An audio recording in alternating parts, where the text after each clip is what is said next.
Hello बच्चों, welcome to our channel. आज के इस वीडियो में मैं आप लोग को पढ़ाने वाला हूँ क्लास 11th ओसीएम से चैप्टर नंबर 10 इंटरनेशनल ट्रेड। और आज का हमारा टॉपिक है meaning and importance of international trade. बात करें इसके मार्किंग की तो एग्जाम में आपको ये वाला जो क्वेश्चन है वो 5 मार्क्स के अंदर पूछा जा सकता है। 5 मार्क्स का ये पूरा टॉपिक है, ठीक है। और आप लोग की इवन एक्सरसाइज में भी, टेक्स्ट बुक में भी ये 5 मार्क में दे के रखा हुआ है। तो ये क्वेश्चन तो करके ही जाना बहुत इंपॉर्टेंट है और वीडियो को एंड तक जरूर देखना। आगे बढ़ने से पहले मैं आप लोग को इन्फॉर्मेशन देना चाहता हूं कि अगर आप लोग 11 जीएसईबी में हो या तो अब 12th में आने वाले हो, तो अगर आप लोग को अच्छे से प्रिपरेशन करनी है, बहुत बढ़िया रिजल्ट स्कोर करना है ना, तो आप लोग हमारी बैच में ज्वाइन हो जाओ। अब इस बैच के अंदर हम लोग 4 सब्जेक्ट्स पढ़ाते हैं, अकाउंट, स्टैट्स, इकोनॉमिक्स और ओसीएम। इसके आपको रिकॉर्डेड वीडियोस भी मिलेंगे, लाइव लेक्चर्स भी कंडक्ट किए जाते हैं, आपके हर एक डाउट्स को सॉल्व भी किया जाएगा और डेफिनेटली आपका जो स्कोर है ना, स्कूल का हो या बोर्ड का हो, दोनों बहुत अच्छा खासा बढ़ने वाला है, ठीक है। तो जल्द से जल्द आप लोग हमारी बैच में ज्वाइन हो जाओ। कैसे ज्वाइन होना है,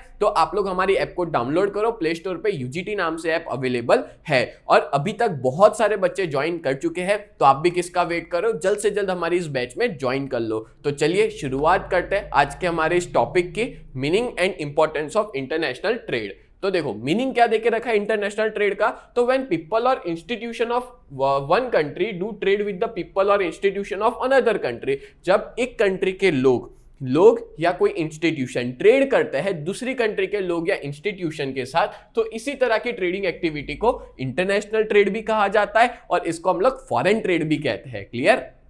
आगे देखते हैं थॉमस के हिसाब से थॉमस क्या कहते हैं। तो थॉमस ऐसा कहते हैं, exchange of product of one country with another means foreign trade. बहुत इजी है, जब भी हम कोई भी प्रोडक्ट को एक कंट्री के साथ दूसरी कंट्री के साथ ट्रेड करवाते हैं, ठीक है, तो उसको ही हम लोग क्या कहते हैं, फॉरेन ट्रेड कहते हैं। अब हम लोग इसके ना इंपॉर्टेंस देख लेते हैं। इंपॉर्टेंस ऑफ इंटरनेशनल ट्रेड क्या है, इंटरनेशनल ट्रेड के इंपॉर्टेंस तो टोटल 9 इंपॉर्टेंस देके रखे हुए हैं। देखो एग्जाम में क्या होता है पता है, ओसीएम एक ऐसा सब्जेक्ट है ना जिसमें आपको हेड पॉइंट्स याद करके जाना है, ठीक है, और अंदर का खुद बना के लिखना होता है। अगर आप लोग सब कुछ याद करने गए तो डेफिनेटली आपको दिक्कत होने वाली है। तो जैसे इसमें टोटल 9 पॉइंट है, तो इसमें से आप कोई भी अपने हिसाब से, अपने मन के हिसाब से कोई भी पॉइंट बना सकते हो, ठीक है। टोटल 6 या 7 पॉइंट याद कर सकते हो और याद करने के बाद एग्जाम में हेड पॉइंट सारे लिख लेना, फिर उसको एक्सप्लेन करना स्टार्ट करना। इसी तरह से जो मैंने लिखा हुआ है ना, यही पैटर्न से एग्जाम में लिखना, ठीक है। चलिए तो शुरुआत करते हैं। सबसे पहला है benefit of division of labour and specialisation. इसका मतलब क्या होता है तो वो समझा देता हूं। अब देखो नेचुरल रिसोर्सेज है ना, वो हर कंट्री के पास अलग अलग है। जो डिस्ट्रीब्यूशन है नेचुरल रिसोर्स का वो कैसा है, अनइक्वल है। जैसे कोई कंट्री के पास खाने पीने की चीजें ज्यादा है, ठीक है, फूड ग्रेन्स है ज्यादा, पानी ज्यादा वहां पे अवेलेबल है, तो कुछ कंट्रीज के पास क्रूड ऑयल ज्यादा है, कुछ कंट्री के पास टेक्नोलॉजी ज्यादा है, तो कुछ कंट्री के पास नेचुरल रिसोर्सेज ज्यादा है, ठीक है। तो इन शॉर्ट अपने ऐसा कहेंगे कि हर कंट्री के जो नेचुरल रिसोर्सेज है वो अनइक्वली डिस्ट्रीब्यूटेड है और इसी की वजह से उस कंट्री की डिमांड पूरी नहीं हो पाती उन्हीं कंट्री के रिसोर्सेज को यूज करके। जैसे इंडिया है, तो इंडिया के अंदर भी no doubt crude oil, petrol, diesel produce होता है, पर इतना नहीं होता कि पूरे देश की रिक्वायरमेंट पूरी हो सके। तो हम लोग क्या करते हैं, दूसरी कंट्री से उसको इंपोर्ट करवाते हैं। Clear. In a country where the production of a particular item is suitable. कोई भी कंट्री है जहां पे कोई आइटम, जो पर्टिकुलर आइटम है, उसको प्रोड्यूस करना बहुत ज्यादा सूटेबल है, तो ऐसी कंट्री में बहुत इजीली मैन्युफैक्चर भी हो सकता है, प्लस साथ में इसका जो कॉस्ट है ना वो कम भी लगता है। तो वो कंट्री क्या करती है, दूसरी कंट्रीज को एक्सपोर्ट करती है। जैसे मैंने लास्ट लेक्चर में एग्जांपल दिया था कि जो ताइवान है ना, वो चिप प्रोड्यूस करता है, ठीक है। अपने मोबाइल फोन में जो चिप आती है, सिम कार्ड में आती है, डेबिट क्रेडिट कार्ड में चिप आती है, गाड़ी की चाबी में आती है, गाड़ियों में आती है, तो ये चिप प्रोड्यूस करता है। तो वो ताइवान जो है वो बहुत सस्ती चिप बनाता है, उसके जितना सस्ता और कोई बना ही नहीं सकता, ठीक है। तो अल्टीमेटली, और अच्छी क्वालिटी की भी बनाता है, तो अल्टीमेटली हम ऐसा कहेंगे कि वो पूरे वर्ल्ड के अंदर एक्सपोर्ट करता है, दूसरी कंट्रीज को एक्सपोर्ट करता है। सेम वे में some demanding items can be imported from foreign country. बहुत सी डिमांडिंग आइटम होती है वो हम लोग फॉरेन कंट्री से क्या करते हैं, इंपोर्ट करते हैं। और ड्यू टू इंटरनेशनल ट्रेड की वजह से जो इंपोर्टिंग कंट्री है चाहे एक्सपोर्टिंग कंट्री हो, उनको बेनिफिट मिलता है डिवीजन ऑफ लेबर का और स्पेशलाइजेशन का। डिवीजन ऑफ लेबर मतलब होता है कि जो कंट्री जिस चीज में एक्सपर्ट है वो उसी चीज का प्रोडक्शन करे और वो पूरी दुनिया को बेचे। तो benefit of division of work मिल गया, और जहां पे डिवीजन ऑफ वर्क का बेनिफिट मिलता है ना, वहां डेफिनेटली स्पेशलाइजेशन भी मिलता है, क्योंकि स्पेशलाइजेशन तभी आ पाएगा उस प्रोडक्ट में जब वो कंट्री अपने उस प्रोडक्ट को मैन्युफैक्चर करने में बहुत ज्यादा एक्सपर्ट होगी। बोलो क्लियर हो गया ना? डन है। चलो आगे बढ़ते हैं। नेक्स्ट है number 2, development of under developed countries. अब देखो अंडर डेवलप्ड कंट्रीज वो कंट्रीज होती है जहां पे अब डेवलपमेंट ना के बराबर है, ठीक है, जहां पे इतना ज्यादा डेवलपमेंट हो ही नहीं सकता। बहुत सारी पूरे वर्ल्ड में अंडर डेवलप कंट्रीज में बहुत सारी आती है जो हमको पता भी नहीं होगी। ऐसी सब कंट्रीज भी है जो अंडर डेवलप है, जो आगे बढ़ ही नहीं सकती, डेवलप हो ही नहीं सकती है, ठीक है। जैसे एक एग्जांपल देता हूं, चाइना के ऊपर के साइड पे कुछ मंगोलिया करके भी एक कंट्री है, ठीक है। ऐसी बहुत सी कंट्रीज है जो अंडर डेवलप है, जो जिनके नाम भी हमको नहीं पता होगा। एक वेनेजुएला करके है, ठीक है। ऐसी बहुत सी कंट्रीज है। तो ये अंडर डेवलप कंट्रीज क्या करती है पता है? इंपोर्ट करवाती है चीजों को, जैसे फॉरेन की टेक्नोलॉजी हो गई, modern administrative knowledge, research, foreign capital, foreign का पैसा, ये सारी चीजें इंपोर्ट करवाती है। अब ये जो कंट्रीज होती है ना, लेस डेवलप्ड कंट्रीज, ये लोग के यहाँ डेवलपमेंट तभी पॉसिबल हो सकता है जब उनकी कंट्री में इंडस्ट्रीज बिल्ट हो, जब उनकी कंट्री में बिजनेस बढ़े। बट वो तभी बढ़ पाएगा जब वो इंटरनेशनल ट्रेड करेंगे। अब बिजनेस बढ़ाने के लिए टेक्नोलॉजी चाहिए, टेक्नोलॉजी उनके पास है नहीं, तो वो दूसरी कंट्रीज के पास से इंपोर्ट करवाती है, ठीक है। बहुत सी कंट्रीज है, पापा न्यू गिनिया करके है, और ऐसी बहुत सारी अतरंगी नाम है, मेरे को तो याद भी नहीं आ रहे, ठीक है। बट याद रखो ये कि डेवलपमेंट हो सकता है अंडर डेवलप कंट्रीज का, किसकी वजह से? इंटरनेशनल ट्रेड की वजह से। देन बात करें number 3, maximum utilisation of the resource. ये तो आपको समझ ही आ रहा है देखने से कि यूटिलाइजेशन अच्छे से हो पाता है रिसोर्सेज का। अब क्या होता है कि हर एक कंट्री के पास अलग अलग रिसोर्सेज है, ठीक है, तो वो अपना बेस्ट यूटिलाइज करते हैं। जैसे एक एग्जांपल देता हूं, अपनी कंट्री के पास कोई रिसोर्स नहीं है तो हम लोग क्या करते हैं, जैसे टेक्नोलॉजी है तो टेक्नोलॉजी को इंपोर्ट करवाते हैं, मशीन्स को इंपोर्ट करवाते हैं। इवन जैसे पता है आपको, ये जो सऊदी अरेबिया है, दुबई है, वहां पे लेबर्स इतने नहीं है, तो वो लोग इंडिया, पाकिस्तान, श्रीलंका, बांग्लादेश, ऐसे सब कंट्रीज से लेबर्स को मंगवाते हैं उन कंट्रीज में उनकी रिक्वायरमेंट के हिसाब से, ठीक है, और उन रिसोर्स को मैक्सिमम यूटिलाइज करते हैं। And people living in different countries use natural resource of their country bye means of their skills and also and increase the production, such surplus production is exported।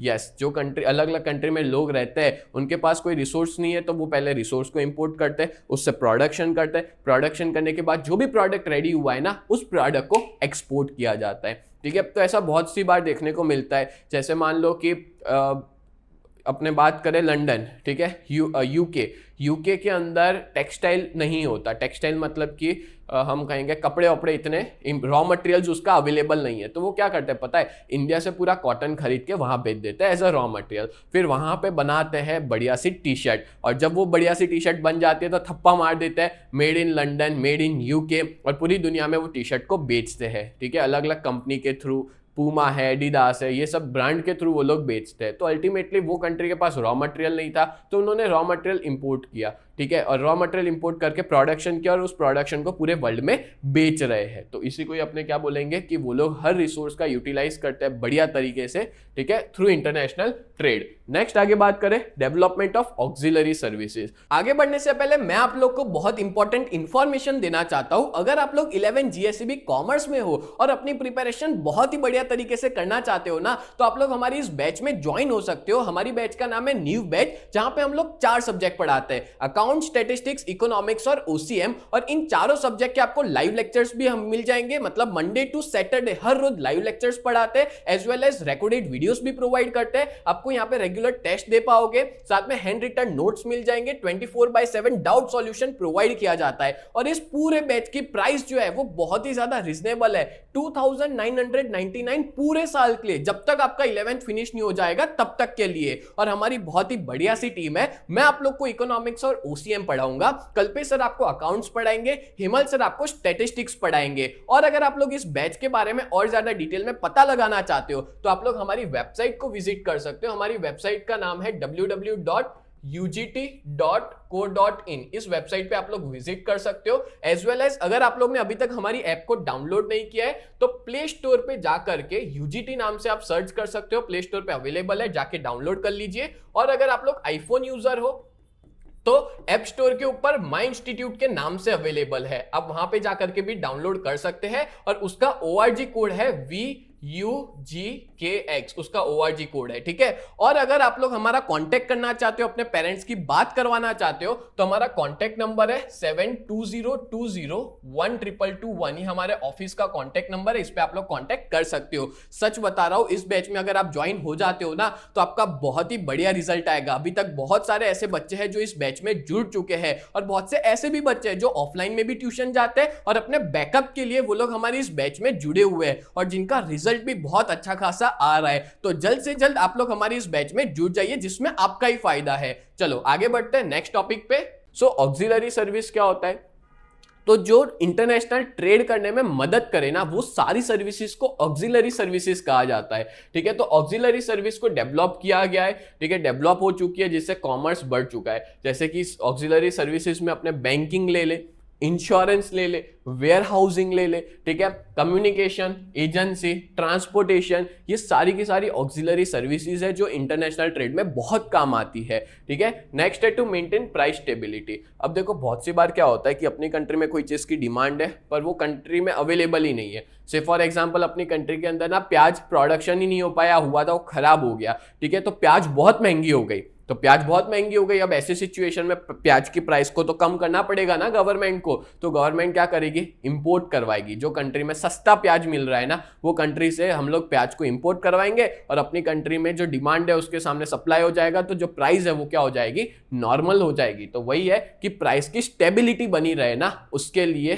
Country के अंदर जो government है वो import export करती है, जो traders है वो इंपोर्ट एक्सपोर्ट करते रहते हैं। जैसे अभी एक एग्जांपल देता हूं, मान लो पूरी दुनिया में वॉर हो जाए, और वॉर जैसी सिचुएशन में पता है आपको कि क्रूड ऑयल वगैरह रोक दिया जाता है। जैसे ईरान ने वो एक स्ट्रेट ऑफ हॉर्मुज़ करके है, उसको रोक दिया था, ठीक है, जिसकी वजह से बहुत सारे शिप है वो आ नहीं पा रहे थे। तो इंडिया ने अपनी स्ट्रेटेजीज का यूज़ करके उसको अलाउ कर दिया, बट बहुत सी कंट्री में अभी भी क्रूड ऑयल और वो सारी चीज़ें ढंग से नहीं पहुंच पाती, तो जिसकी वजह से वहाँ पे प्राइस बढ़ जाते हैं। बट इंडिया में इतने प्राइस नहीं बढ़े हैं जितने बढ़ने चाहिए। क्यों? क्योंकि उसमें सप्लाई चालू ही है। तो अल्टीमेटली प्राइस स्टेबिलिटी मेंटेन करना बहुत ज़रूरी है। अगर ईरान कल उठ के नाटक करता है ना कि हम आपको क्रूड ऑयल नहीं देंगे, तेल नहीं देंगे, तो हम रशिया से खरीद लेंगे, ठीक है। रशिया तो बैठा ही है हमारे लिए मदद करने के लिए, तो रशिया से हम खरीद लेंगे, भले ज़्यादा भाव में पर खरीदेंगे रशिया से। तो अल्टीमेटली प्राइस स्टेबिलिटी मेंटेन आसानी से हो सकती है इंटरनेशनल ट्रेड में। अब यहाँ पे क्या दिया है कि इजीली अवेलेबल आइटम को हम लोग एक्सपोर्ट करते हैं, और जो चीज़ और उसकी प्राइस क्या होती है? कम होती है। और अगर मान लो कोई चीज़ हाई डिमांडिंग है तो हम उसको इंपोर्ट कर लेते हैं, जिससे उसकी प्राइस बढ़ने वाली है, वो प्राइस लेवल क्या हो जाए? स्टेबल हो जाए। क्लियर? चलो नेक्स्ट आगे बढ़ते हैं, हाई स्टैंडर्ड ऑफ लिविंग। अब देखो आपको पता ही है कंपटीशन पूरी दुनिया में होता है। कंपटीशन इंटरनेशनल ट्रेड में सबसे ज्यादा होता है, क्योंकि यहाँ पे अलग अलग कंट्रीज इन्वॉल्व होती है। अब कंपटीशन को देखते हुए हर प्रोड्यूसर पता है क्या चाहेगा? हर प्रोड्यूसर यही चाहेगा कि मैं कम से कम प्राइस में ज्यादा से ज्यादा अच्छी क्वालिटी दूं। इसी बेसिस पे लोग कंपटीशन करेंगे, और ये तो अच्छी बात है लोगों के लिए, क्योंकि लोगों की जो स्टैंडर्ड ऑफ लिविंग है ना वो इंप्रूव होगी, और लोग जो है वो अच्छी क्वालिटी के प्रोडक्ट कम प्राइस के अंदर कंज्यूम कर पाएंगे। बोलो क्लियर हुआ? तो इसी को ही अपने क्या बोलेंगे? High standard of living. Next आगे बढ़ते हैं, number 7, exchange of culture, fashion and knowledge. अब देखो अलग अलग कंट्रीज कांटेक्ट में आती है, किसके थ्रू? ट्रेड के थ्रू, इंटरनेशनल ट्रेड के थ्रू। अब एक दूसरे के साथ कांटेक्ट में आती है तो एक दूसरे की इंफॉर्मेशन भी ये लोग शेयर करते हैं, इंफॉर्मेशन रिगार्डिंग कि उनके कंट्री में क्या कल्चर है, कौन सा त्यौहार आ रहा है, वहां पे क्या चल रहा है, वो सारी चीज की भी बातचीतें होती है, ठीक है। तो अल्टीमेटली इंटरनेशनल कोऑपरेशन की वजह से, हार्मनी की वजह से अलग अलग कंट्रीज के जो कल्चर, फैशन और नॉलेज है वो एक्सचेंज होता है डिफरेंट कंट्रीज के बीच में। क्लियर? नेक्स्ट है हेल्पफुल इन कैलामिटीज।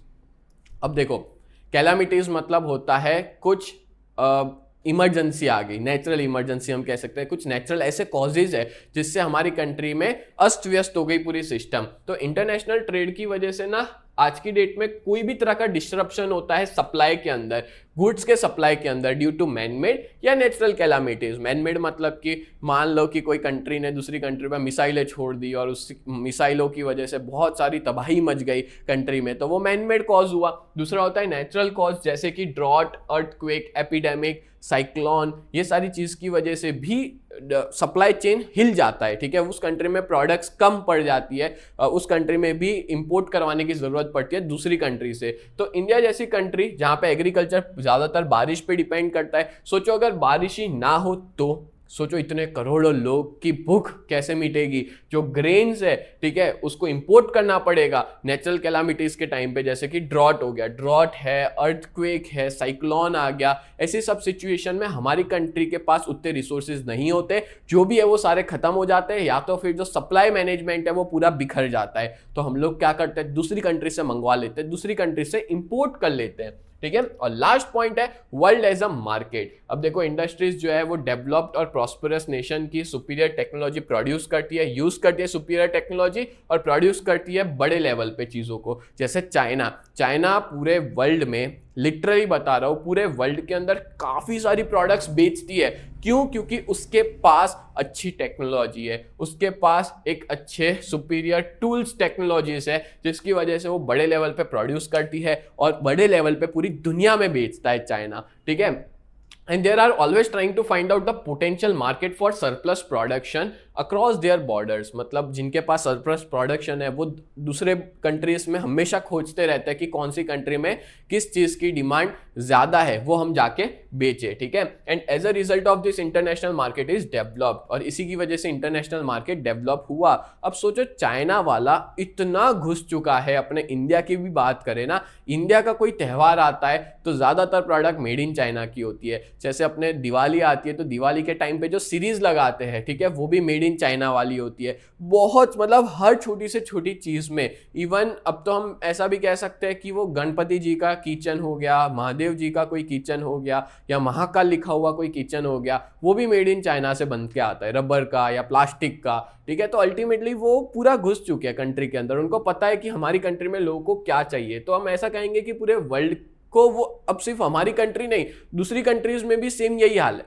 वो देख चुके हैं कि उन कंट्रीज में क्या कल्चर है, क्या लोगों को चाहिए, और उसी तरह से वो मार्केट में बेचते हैं, तो उनकी डिमांड ज्यादा होती है। And there this ways many countries of the world enter in international market, और इसी तरह से पूरे वर्ल्ड में इंटरनेशनल मार्केट में कंट्री एंटर करती है। और हम ऐसा कहेंगे कि उनके अब पूरी दुनिया ही मार्केट बन चुकी है। मतलब हम पूरी दुनिया में कोई भी कंट्री में बहुत आसानी से बेच सकते हैं, बस हमारे पास उतना अच्छा खासा नॉलेज होना चाहिए। तो आज के इस लेक्चर में अपने ने मीनिंग और इंपॉर्टेंस देखा इंटरनेशनल ट्रेड का। उम्मीद करता हूँ ये पूरा टॉपिक आपको बहुत अच्छे से समझ में आया होगा। ऐसी वीडियोस देखने के लिए चैनल को जरूर सब्सक्राइब करें। मिलते हैं नेक्स्ट वीडियो में, तब तक के लिए bye and thank you so much.